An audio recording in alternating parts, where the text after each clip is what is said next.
Yan, magandang hapon po sa inyong lahat.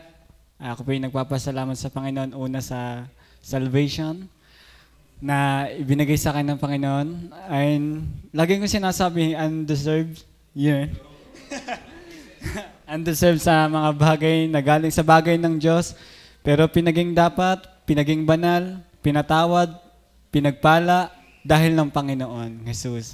Kaya ako'y nagpapasalamat po sa Panginoon sa biyaya na before the foundation of the world. Yeah. Nasa Bible po yun. Apo, salamat po sa salita ng Diyos. Appreciate that. Yeah. Yeah.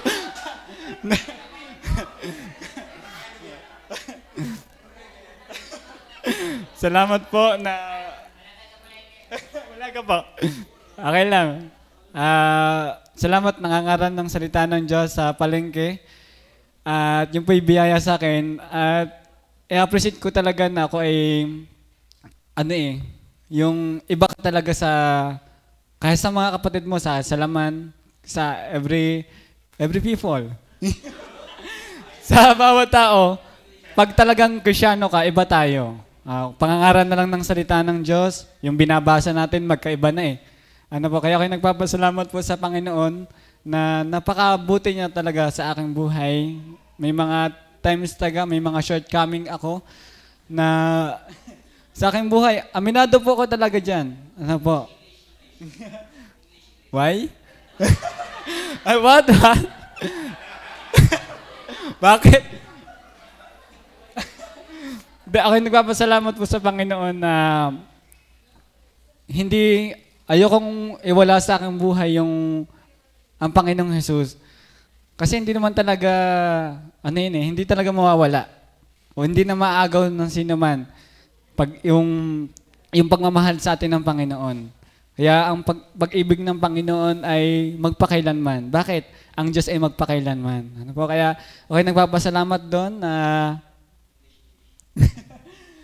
na ang Diyos ay, marapat lang talaga ang Diyos na pasalamatan. Tayong tao, bagay tayong parusahan, pero salamat sa Panginoong Jesus na siya yung umako, nagbayad ng ating mga kasalanan. Yung lagi kong sinasabi sa palengke, magsisi, manampalataya, at laging lumapit sa Panginoon.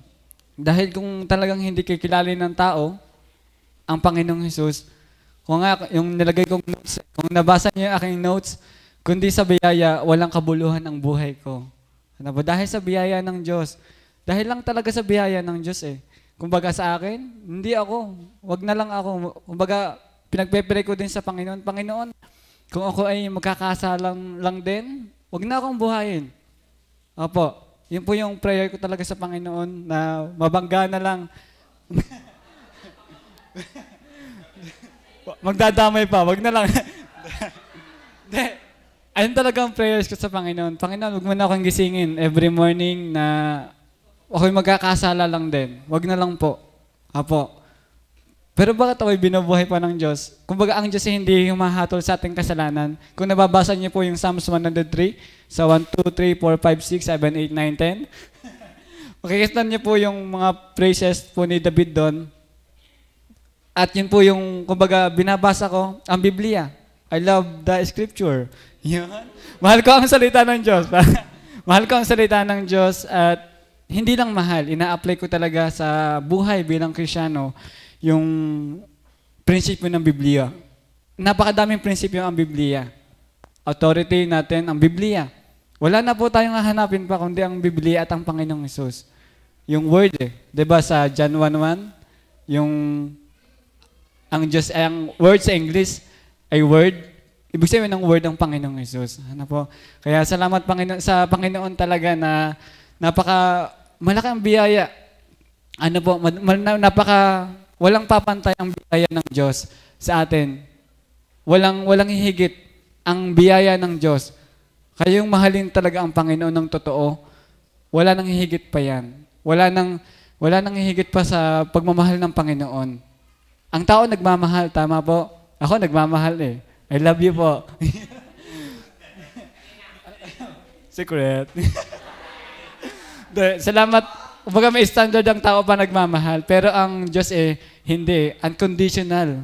Alam niyo yun? Unconditional. Tulip tayo, tulip. Unconditional love. Ano po? Ganun ang pagmamahal ng Panginoon. Minahal ka kahit hindi ka kamahal-mahal. Pinili ka kahit hindi ka kapili-pili. Kinawaan tayo kahit hindi tayo kaawa-awa. Ganon yung pagmamahal ng Panginoon at naranasan ko po yun. Dahil ng pagbabasa, dahil ng Panginoon, siyempre. At salamat po sa aking mga family, JABC family, then sa Abaha family. Salamat sa kanilang mga buhay. Na-realize ko sa Abaha family, sa family ko. Kumbaga, every time, ako na nauwi din sa bahay. Every time ako aalis, nabarig. Pagbalik ko, nabarig. Grabe ang, talagang ako'y nalulungkot. Ako'y pag nauwi doon, minsan, hindi ko alam kung paano ko gagawin. Bigyan ako ng Panginoon ng boldness, nakatapangan na i-share talaga ang Panginoong Hesus sa aking family. Kasi kung hindi talaga i-share ko yung Panginoong Hesus sa aking mga family, ganun na lang ang buhay nila. Barik, pag alis ko, barik, nagsisigawan, miserable ang buhay. Walang kabuluhan. Magkakaroon lang talagang kabuluhan ng isang tao kapag nasa Panginoong Hesus. Tama po? So yung inyong na-realize ko sa aking family na, Panginoon, kailan ko ito babagayin? Tulungan niyo po ako. Pag-pray po natin. At tutulungan din ko po kayo sa inyong mga family. Tulungan po tayo. Ano po? Kumbaga, napakahalaga po nun. Na-realize ko talaga, nakakapagod ang buhay. Nakakapagod ang buhay, lalo na ang daan. Nakakapagod talaga. Pasama ng pasama. Kumbaga, hindi mo, pag nadaan talaga, dadaan ka talaga sa pinagpilian na. Hindi ka napipili pinagpilian na. Grabe, kaya nakakapagod po. Kaya ako'y nagpapasalamat. Pag talagang ginagawa mo talaga sa Panginoon yun, hindi ka mapapagod. Dahil ginagawa mo naman para sa Panginoon. At nagawa ang Panginoon sa buhay ko, sa aking family, sa inyo. Salamat po sa inyo pong mga buhay. At ang Diyos ang magbabalik sa inyo po. Hindi kami ay may blessing din. Kami din ang mananagot din sa Panginoon. Lahat po tayo.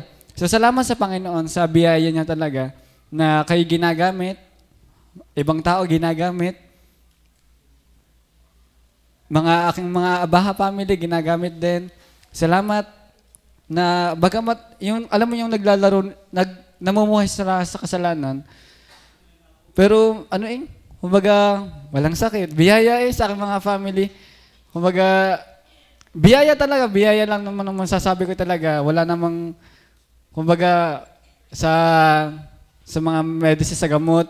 Nakakatulong 'yon, pero ang Diyos talaga ang tunay na nagpapagamot sa mga ganyan. Kaya salamat sa Panginoon na sa biyaya niya. Salamat na ako nagpapatuloy. Salamat bilang full-time workers dito po sa church ng Gada Civil Baptist Church sa Dagatan ay salamat na ako'y nandito pa. Sana next year, 2 months na lang, magtatapos ng 2025, 2026 na. Sana next year, nandito pa ako. Pag-pray po natin.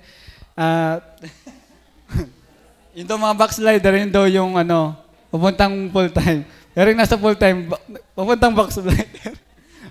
Hindi naman, joke.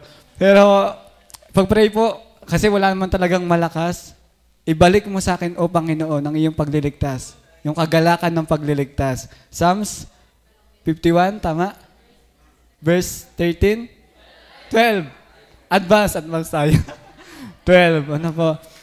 Salamat sa Panginoon, may kanyang mga salita. Kung wala ang kanyang salita, kung tayo mabubuhay lang na napunta tayo dito dahil lang sa ministry at walang salita ng Diyos, lalong madaming mawawala. Kaya salamat sa salita ng Diyos, yun ang nagbubuklod, yun ang dahilan kung bakit tayo napunta dito. Hindi dahil kay sister, kay brother. Secret na yun. Hindi. Salamat sa Panginoon sa kanyang salita na patuloy na nagbibigay pa ng nagbibigay ng kalakasan sa aking puso. Ano po? Yun yung pumipilit sa akin, yun yung pag-ibig ng Panginoon. sa aking buhay. Salamat po sa inyo, church, God's Table Baptist Church. More blessing to come po. Salamat po. Amen. Nagpa-practice